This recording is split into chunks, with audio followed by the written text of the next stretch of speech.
Hey guys, welcome back. It's your girl Reagan. It's your girl Fallon. And we are Backstage OKC. We have I'm really excited about this guest because I've kind of known her for a while, but I really liked what she's been doing, and I think a lot of the stuff she's dope. And us being a female-led podcast, I love when we have a woman here who's just a boss bitch, about her shit, about her biz. And so everyone welcome Jobeth of the Giraffe with a J. I was searching with a J. Were you spelling it like the regular giraffe? I was at first. I'm like, how do you spell giraffe? And then I'm starting to spell it, and I couldn't find it. But I found it now. I'm looking at it, and dope stuff. Which I'm so glad. That's very creative with the Giraffe, because now I have to question how to spell giraffe now. I think it with the J now.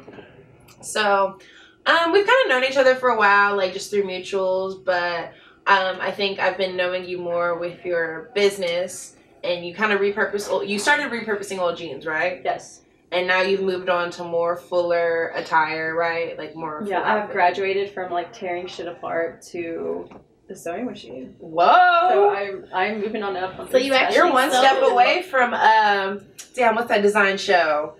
Project Runway. Yeah, you're almost there. And I'm like, and I just learned that a lot of them that go don't even have to know how to sew. Really? And so I'm like, maybe I can just go and girl, just use it as your platform. You're pretty, you're cute. Just go ahead, plug your social medias, get your follower count up, and boom. Yeah. Instant clout. I just need to apply and be like, hey, look at me. Yeah, look at me. Look at my stuff.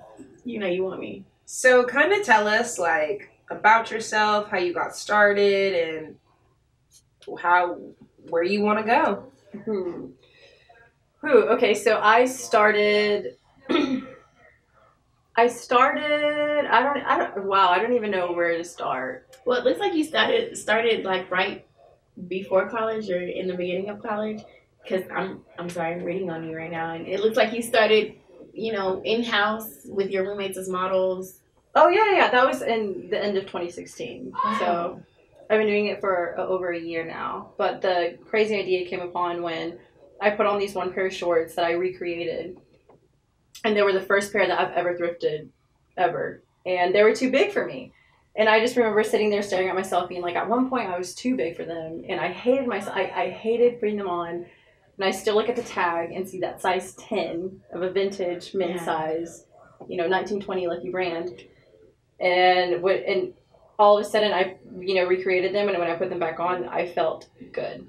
Not amazing, not like crazy, like, bouncing off the walls, but feeling good was enough for me to be like, wow, I've gone this far. I can stare at myself, or I feel good in a pair of shorts.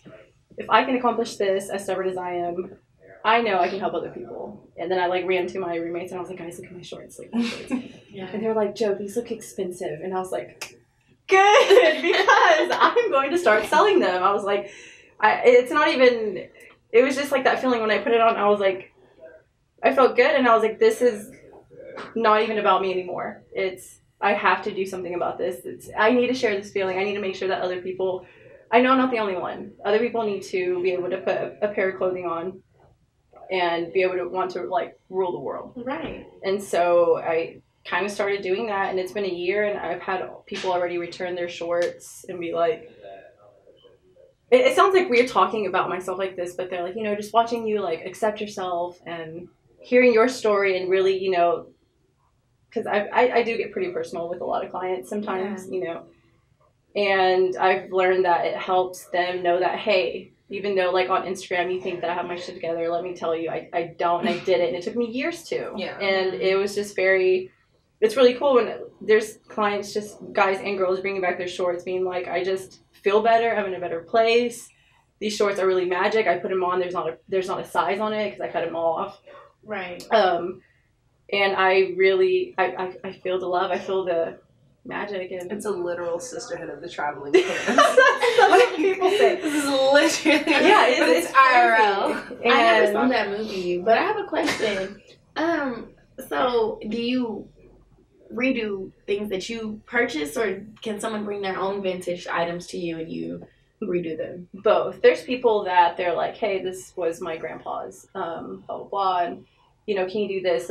Let's put some type of meaning to it or whatever. And I'm like, yes, let's do that. And there's people also that will like donate. And if they donate like a lot, then I'm like, hey, I need to give you something back, and Right. so I mean, my whole thing is resourceful too. So yes, I do buy stuff, and yes, you can bring me your stuff too, and you just never know because they're like, I haven't worn these in years, and I'm like, Okay. try them on, let's see. I bet I could do something for you to like wear them again, Okay. Wow. So you're like, no matter what, if you don't bring something, if you don't have something, we're gonna find something comfortable that fits you, that flatters you. Yes. That's the goal. I used to hate thrifting. My mom, my family is really big on thrifting and like turning nothing into something. Yeah, it is. You have to search for it because at thrift stores they don't set it up for you. They just kind of put pants over here, shirts over here, and you rest this for yourself. And you'd be lucky if it's separated by men and women. That's the first task, and then when you find something in your size, you try it on and it doesn't really fit.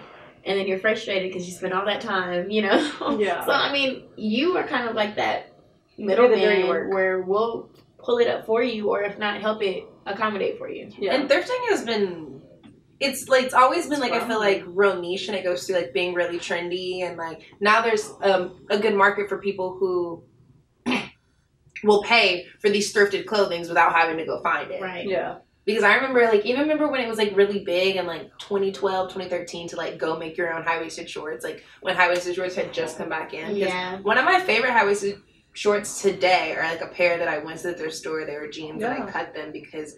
And they're still good as you know. Yeah, because when you buy them, they don't fit you like you need it to be fit because it's like a one-size-fit-all. And I think that's what's great about your thing is that you already have a connection to these pants. And so... Yeah, I think that's what's...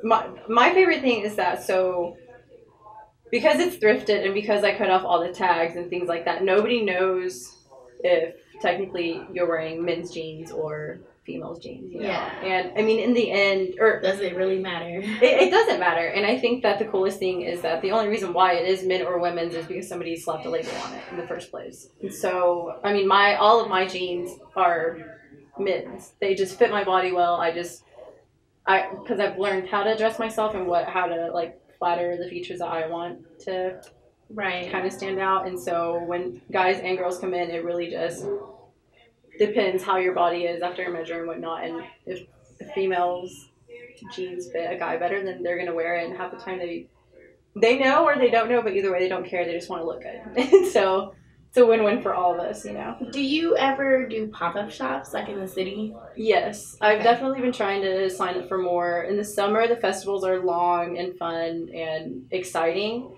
Pop-up shops are where it's at. And I also get to see hang out with other vendors and see what they're doing and just expand in general and hear other people's stories because there's a lot of people that are also trying to save the planet too or have some type of connection. Or I feel like I can always connect with some type of, or some local vendor in one way or another. And it's really nice. I like doing pop-up shops. They're fun. And that's great. I really like that a lot of the local vendors that even I've just seen recently are all women and they're in here trying to do this like fashion thing and do things differently. And so I really like it because I feel like it's everyone helps everyone. Yeah. Because like even if you're kind of new to the game and you don't know anyone, someone might reach out to you and say, hey, I have this. Do you want to come to this? And even with the pop-ups, because I know there's been some at like Studio 12 and, other locations. Other stores. Yeah, at other stores. And I think that's really great how there's like a camaraderie. And even though everybody's kind of doing the same thing in a sense, it's still different enough to where it's not direct competition. And everybody just kind of wants to help everyone, I feel. Yeah, it helps the consumer too because I like to go to these pop-ups and support my friends and support the new people that I see there. And it's all in one spot. It's kind of like going to a little outlet mall. Yeah, it is, definitely. I think that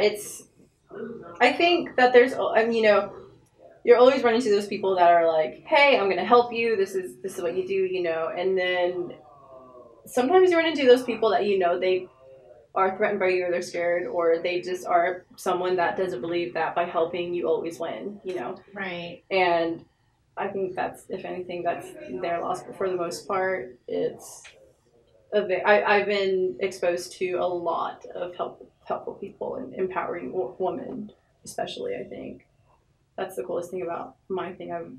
More women have opened up about their stories and their, problems. So, I mean, essentially I started this because I had a problem with myself. I was like, I hate everything on me. This is stupid. So I made my own. Yeah. And then that that was the little problem in the world that everyone has, and I feel like a lot of these girls have their own little personal issues that they are portraying in their own clothing line as well. Is there any connection to why you named the store Giraffe and with the J up? Well, I mean, okay, yeah, it kind of makes sense now, but Giraffe. I mean, a lot of people, my family knows for sure, and like my close friends. But I mean, growing up, my sister would always call me a giraffe, and so it's terrible, and I hated it. I want to cry because you're like, okay, so I was like, okay, well, you're a hippo. And well, damn. Like you couldn't call her a zebra. You had to go elephant. Yeah, I mean, and so I was like, it was really bad. I mean, at the time I thought it was really funny, but secretly the whole time I was like, why do I have to be a giraffe? Why can't I be a hippo? This whole time I'm like, why? I don't understand it. I want curves. I want to be short. Why am I lanky? This is annoying. I hate it. Yeah. And it took her a while and me a while to even like open up about how we really felt about each other. And I was like, why would it offend you that I call you hippo? And she's like, I wish I was tall. I wish blah, blah. And I was like, well, I remember getting my period and I never got boobs and I never got a butt. Like I was like ready to develop into a woman because like looking up to my older sister, I was like, that is a woman and that, just curves and, that's what I want. Yes. I was like, that's what I need to be. And so then the giraffe has always been there, but one time my friend Lily, she's shorter than me too, and she would always be like, oh my god, I haven't seen you forever, I miss seeing the bottom half of your face, or things like that, and then she was like, she called me Joe-Raff, like actually spelt it out, and like through text, and I just looked at it, and I was like, and this was like the time that I was thinking, like I had this whole, like I was like, I'm gonna make shorts, I didn't know about a logo, I didn't know about a name, I didn't know anything, and I was like, that's it right there. And it's always been there, kind of, like just a giraffe. And then once I got into it and more in depth, and I was like, I'm really going to make this a brand. I'm really going to make this a thing. I was like, am I sure I want a giraffe or do I want my favorite animal, a frog? And then I was like, no, it's when I saw that through text, I was like, it's going to be giraffe. And a giraffe is tall and lanky. Not even tall and lanky. A giraffe is really tall. And it's unproportional. But yet so admired, so beautiful. It's yellow and elegant. Brown. Yeah, and just the whole time. It's the tallest animal in the world or whatever. And so the coolest thing about it that I like is that it will never be slouched down. And so my Stand Tall platform falls along with that too. That it's its own thing. And this giraffe never wants to be a hippo. It's living in its own world. Yeah. I don't think it even realizes how like beautiful it is. Like when you really break it down though, it's so weird. It's unproportional, has obnoxious colors like yellow and brown. Yeah. Like that's just weird. And another thing is that it has a super heart because I mean to get all that blood to flow all the way up its neck. Look at you, really, Animal Planet. It's well, it just kind of. But I know I love that how that ties into like what you're about and like it really works. And with your name being Jobeth, so giraffe, what a giraffe is, how you just explain and then tying it in with your brand. I think that's great, and it really exemplifies. Yeah, it's really personal. I put a lot of thought into it. That's really good. So you have like a really unique style. I feel Ugly? like no. Like I feel like you have a unique style, and being born and raised in Oklahoma, it's not what you would expect. So kind of how did your style develop, and who are your influences? Oof. Oh, I'm sorry. I didn't mean that to be like a trick question or anything. Oh, well, I actually haven't been asked this, or I mean, not influences. Definitely my mom. I look back at photos and I'm like, damn. I always thought she was the weird one. I was like, why aren't you dressing like the rest of the moms? Why aren't you... Like, she never looked like any of the other moms. She always wore something different that stuck out. And I was always, in a way, so embarrassed, too. Like, Mom, like, why don't you... Why are you wearing... Where is your Lacoste and your polo? Like, where are these things? And she was like, I look good and I feel good. And even though we'd give her, like, mad shit, she would not... I'm wearing this and I look good, and I look back and I'm like, I'm so glad that you didn't even let your own children let you change your mind. And so that's one of them. And also my sister, she every time we go, like, she would always dress me. I think that's for me being like the baby. She'd always dress me over like these things. And then so when I'd go out and I'd be like, hey, do you like this? She'd be like, well, how does your heart feel? Like, like, how do you feel in it? And I would just be like, so I kind of held on to that. And, you know, even though the sweater would be ugly or the shoes would be ugly or my jeans would be ugly, as long as I was like, she was like, how do you feel? I'd be like, I feel awesome. And then, you know, after everything was all said and done, she's like, I don't know how you made that work. That thing's ugly, but as long as you feel good. And in the end, But like, is it ugly though? Because I feel like there's a fallacy to ugly. Yeah, I feel like it's all subjective. Like, you can't, because what we think is ugly, like, I feel like, because you know how fashion constantly repeats itself, so I think it's so funny how, like, in 2012, I would look at early thousands fashions and I'd be like, these are fucking hideous. Yeah. How did we wear this? But now the early thousands are back, you know, like, everybody wants, like, the velour jumpsuits and, like, the bright, just, you know, the, the sequin tops and stuff, you know, that was, like, really bright and fashion. And so it's, like, what we thought was ugly 5 years ago, you know, has made a reoccurrence. And I think it's great when I see people who have that eye and can catch that wave before it fully, like, comes over, because it shows you truly have an eye for fashion. Right. Versus just being on trend. Thank you. I think when you really break down a lot of my outfits, you're like, how did this work? And I think that's where people are like, hey, if I saw those pair of pants in the mall, I would run away from them because they're just ugly. But you love them and you look amazing in them. And I'm like, thank you. It's because I love them and I feel good in them. And I'm so proud wearing these ugly pants. And nobody really knows that something's ugly until they really sit there and analyze my outfit. And they're like, how the fuck? Or how did she, you know? Yeah. How did she do that? But I think anybody can do that too. I mean, there's people that will be like, hey, your style's this and that. I would never be able to do that. Yes, you can. You just have to trial and error, because nobody knows what I went through before I walked out the door or before I picked this outfit. Trial and error. I think it's going to look one way in my head, and then... So, I have another question. Because you work with your customers, so, you know, like, adjusting to their body in a way, you know, what is the process for, you know, getting it close to you? Do they try them on? Like... You know, would you ever open a store possibly where they can come and bring their clothes or come shop their clothes and get that done there, you know? I really can say that okay, this is kind of... Or does it just matter, like, how they, you know, do they reach out to you and DM you and say, hey, I have these pairs of pants, you know, can you help me? Where, you know. Yeah, that's one way that people have reached out to me. Or word of, to you. Or word of mouth. And the process of... Because I feel like I do numerous things. So I'll either design things or recreate things or revamp their closet. Like, hey, I have a lot of clothes. What do I need? What do I not need? What can I donate? Oh, okay. And so I kind of not really do everything, but as far as opening up a store, I don't see that because I love the one-on-one experience. And I mean... The process to make a simple pair of shorts, I guess we can start with shorts. You know, that's where it's all started. Yeah. And that's my, like, biggest seller, too, I feel like. So with shorts, you know, if a girl DMs me or whatever, and if we can meet up, then, you know, we meet up, and she'll come over to my house. We try on things. We do this. We talk that about what her closet is currently like, because I don't want to give you something that you already have. Let's not do that. And I don't want to branch off. Yeah. And so then that's how we get into that, and I get to know them too. Usually that takes like an hour, and then by the time they get it back, it should be like a week when we meet. How much is this service? Because I feel like this is I'm the you need an app. I'm working on it. I'm a stylist in a way, you know, like, let me come redo your closet, let me come plan your life. Jobeth, come fix my life in my closet. There's one thing where you know, redo a pair of shorts for someone, or you give them a pair of shorts, but when they come to you and you sit down and y'all spend an hour together working on, you know, something like this, I feel like they need to be coming to you like, here is $100 for your time and compensation, and let's get this, you know, together. Thank you. That means a lot to me.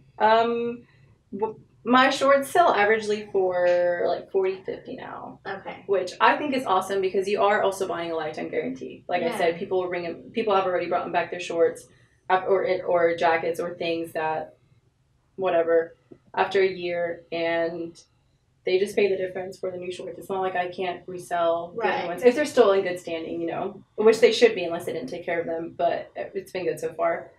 But yeah, I'm basically a the most affordable personal stylist. Okay. And I I think that's great too, that you get to know them, because you're not just like, they're not just giving your shorts and you're not just kind of doing what they want, or like just showing these are 3 options, pick which one you want and who you are. It seems like you really get to know these people, so you can in your brain formulate a style that would look good on them and that you know they'll love, which isn't an easy task.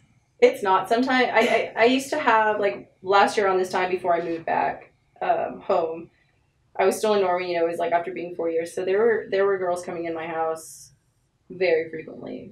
It got to a point where it was like every other day at least before we all graduated and moved or whatever.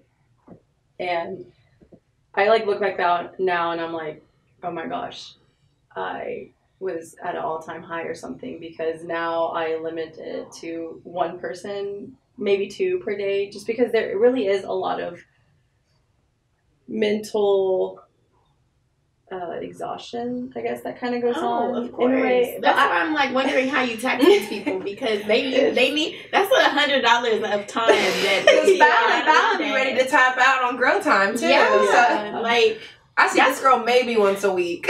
Yeah, it's to see a customer once or twice a day. Oh no, y'all.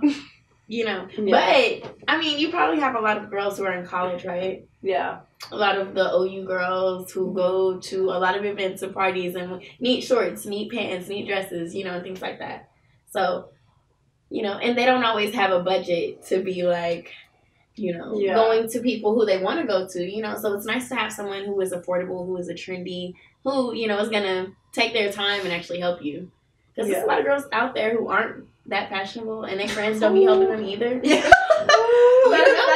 That's in me. college, you see those girl groups, and you're like, well, because I think what was crazy about OU, specifically like your freshman and sophomore year, is a lot of girls get caught up in the hype of like Greek life or like trying to fit in. So like you see carbon copies of the same type of girl that's trying to be this to get this guy to do the same thing. You know what I mean? Yeah. So there's archetypes. Mm-hmm. And so I think about, because I was the same way. I wasn't even in a house, but I was still like, you fall into it. It's so it's so hard. And then I think by junior year you're like, all right, I'm over this shit. I want to be comfortable. Yeah, I want to be comfortable. I want to be stylish. I'm tired of looking like the same girl. Else. And what's even crazier is, like, especially in Norman, is we have like 3 stores, you know, that are pretty popular. Mm-hmm. They all sell variations of the same shit. Mm-hmm. Different so colors. Yes. Yeah. So it's like, even when you're trying to be different, your options are limited. Yeah. So I think it's great that you can like help. You're like an outlet for the people who for creativity, want to be different, Thank you. And want, you know, style, because you have style. Thank you. Especially looking at your Instagram. Oh. No, I'm sorry. She IG creep. During these interviews, I just creep, you know? Yeah. No, and I think I do that too, though, with a lot of customers. If they're not private, I'm like, you're saving me, because I don't even mean to be creepy, but a lot of my orders, I know I'm never going to meet these people from Michigan, North Dakota, California, Florida, whatever. Because you're on like Depop, right? Yeah. Or yeah, Depop? I just started that. I don't know how to say that. Depop. I always thought it was Depop. Maybe it is. I don't know. I'm on Poshmark. Is that good? We'll discuss. Okay. It's like, I love Poshmark. Poshmark. I swear by it, but we can get into it more in deep later. But no, but I think that's great. Like, yeah, like you said, you're not going to meet them, and the internet is a huge tool to really help you expand. I mean, they may not get that personal one-on-one unless you want to start a chat room. Yeah. Welcome to the Giraffe. I think that when people from outside, like who don't know me, I know I'm never going to meet them. They'll find me through Etsy or whatever platform, and they come to me. I feel like I have enough stuff out there now that I know that nobody can approach me nowadays and be like, I'm going to get something very common or not out of my comfort zone or crazy or something that I've never seen before. Like, and I think at first, when I first started, it was very hard for people to be like, hey, do whatever, I trust you. Because I was like, why? Like, what do I do if you don't like it? Yeah, like what? And then in the end, I've learned that nobody, and I've heard this before, but I finally have like it's finally soaked in that, you know what, nobody's going to come to me after seeing my Instagram, my Etsy, the work I've done, and expect something basic. I guess. You feel like you have to like overperform and be like, this cannot be basic. Or does it just come naturally because you're not basic? You know? Oh, thank you. Wow, that is like an hashtag not basic. Thank you. I want to say some things come naturally. Like, I'll find a random piece of clothing when I'm thrifting. It'll just stick out to me, and I'm like, I know what I'm going to do to this thing, and somebody is going to buy it after I sell it, or after I finish it. But when some people come to me and they're like, hey, do this, do that, I will do like major stalking or even and talk to them a lot. A lot of the times it takes days going back and forth, like, hey, you know, what's your closet like? What are you looking for? Do you have a pair of pants that you can take to your significant other's parents? Do you have a pair of pants that you can only wear at like festivals? And you know what, let's talk about your closet, because like I said, I'm resourceful. And I do think that my stuff is worth the money and the time that, you know, we're both going to put into it, because I co-create. I feel like, you know, even though I'm the designer, I do love having the person's input of like, hey, I love this. These are my favorite things. Or I've seen these. Or, hey, you know what? Actually, can you do something for me? I want to get out of my comfort zone. And I'm like, yes. And sometimes people have waited like well over a month to get something back, just because it sometimes takes weeks to really decide what you want, because there's so many options. And especially when I was bleaching and dyeing and coloring things, and now that I know how to sew, I'm like, do you want like half and half now? Like I'm your plug level. Let me know what you want and I'll get it for you. That's really exciting. It's really cool that you know how to do a lot of these different things with items. Like bleaching is really hard. Like I know how to sew, but like there's only so much that I know how to do. I almost died last year around this time exactly. It was so intense. I started bleaching and I was like just so amazed with bleach and what it can do to clothes.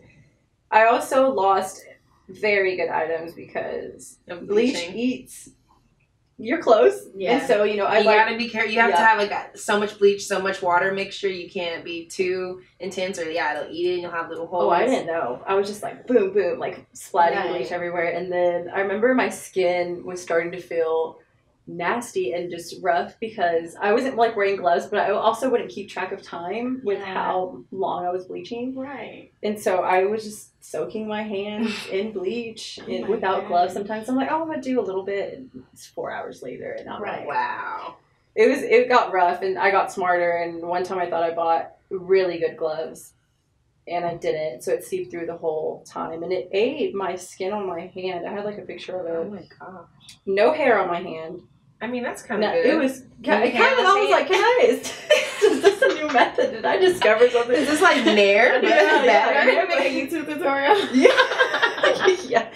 No, it was bad. But I stopped bleaching because I got a respiratory infection. Because I would also like color with bleach and write things. And so I'd be 2 inches away from it, inhaling these fumes. Yeah. Even though I was wearing a mask and a thing, there's just, I could tell. Bleach is really, really a lot. Oof. Yeah. It's really dangerous, more than people think. Yes. You know? And I stopped doing that, and I was like, I'm going to do this like maybe once a month. But after that respiratory infection, I was like, my health is more important than this bleach. Or you need to start taxing them. Yeah. $100 a person. Yeah. Big deal healthcare.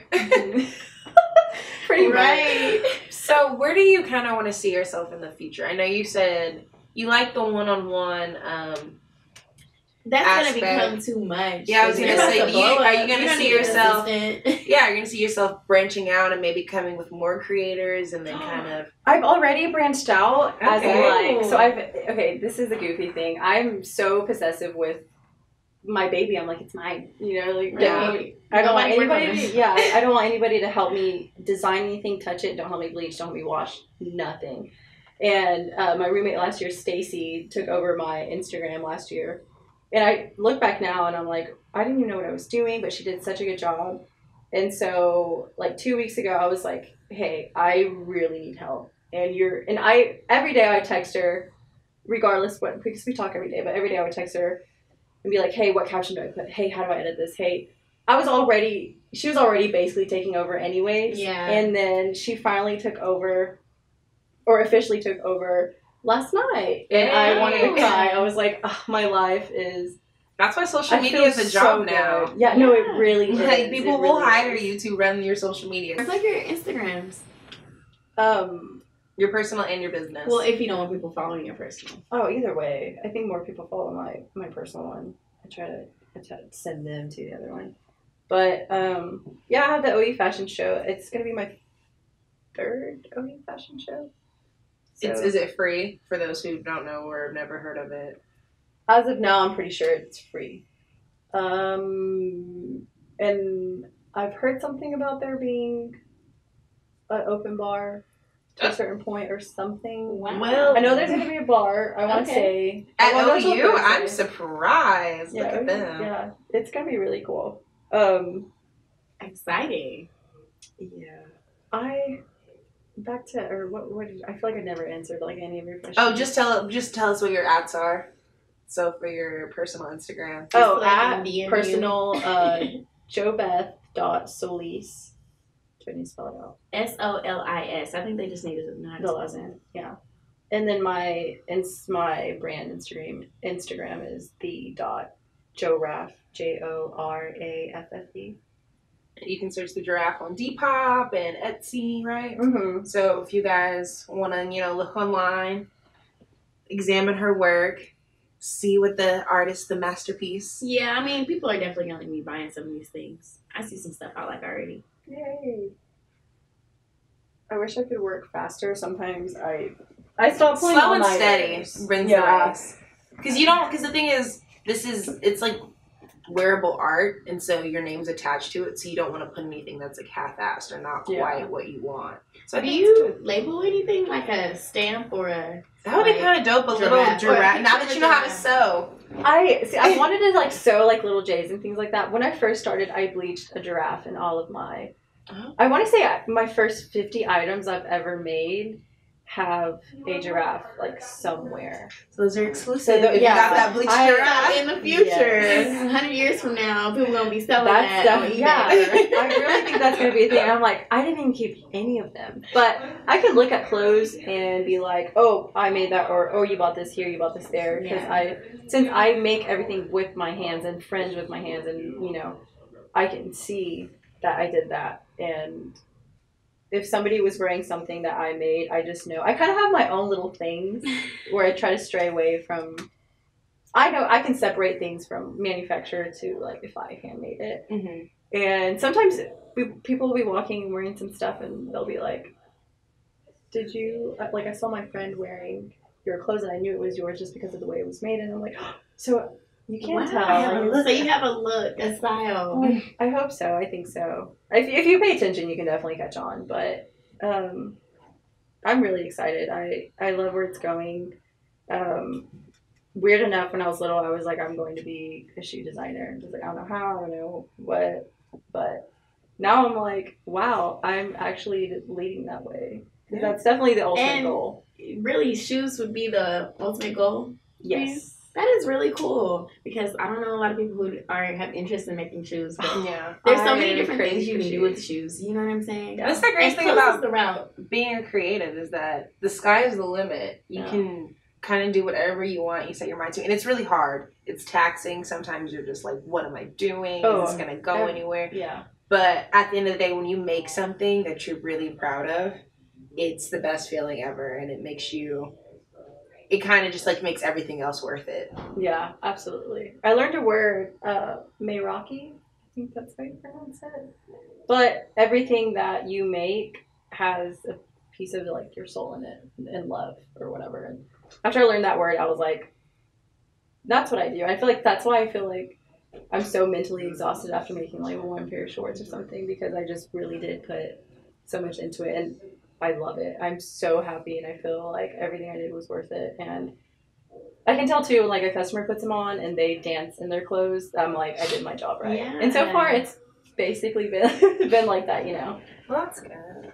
Do you do reposts when they wear the clothes? Do you repost like on the giraffe page, like on the story? Yeah. Customer. Okay. Yeah, and a lot of the time, some girls will take really good photos in very clear ones, and I'll send it to Stacy, and she'll edit it and post it. Okay. And that's when I love those. But if they're just kind of like little snaps here and there, I'll screenshot them and repost them on the story because I go crazy. I just stare at it for like 5 minutes. Like somebody's wearing my clothes in public right now, and they look amazing. Yeah, I'm like, wow, you guys wear my stuff like in public. It just gets me every time.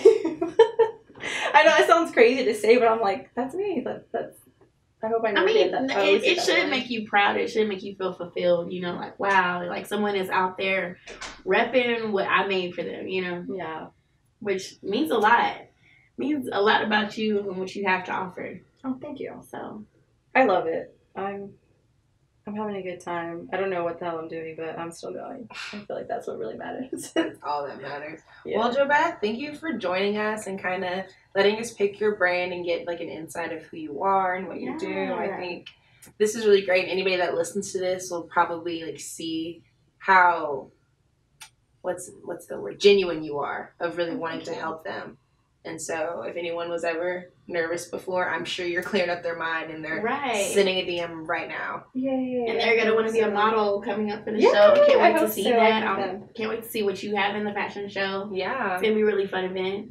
Same. I don't know yet, but it'll get there. It's going to be fun. Well, it's a women of power event, so yeah, it's all going to be good. All of it. That just says that something right there. itself, so. Well, guys, this has been another episode of Backstage OKC. We'll see you guys later. Bye. Thank you.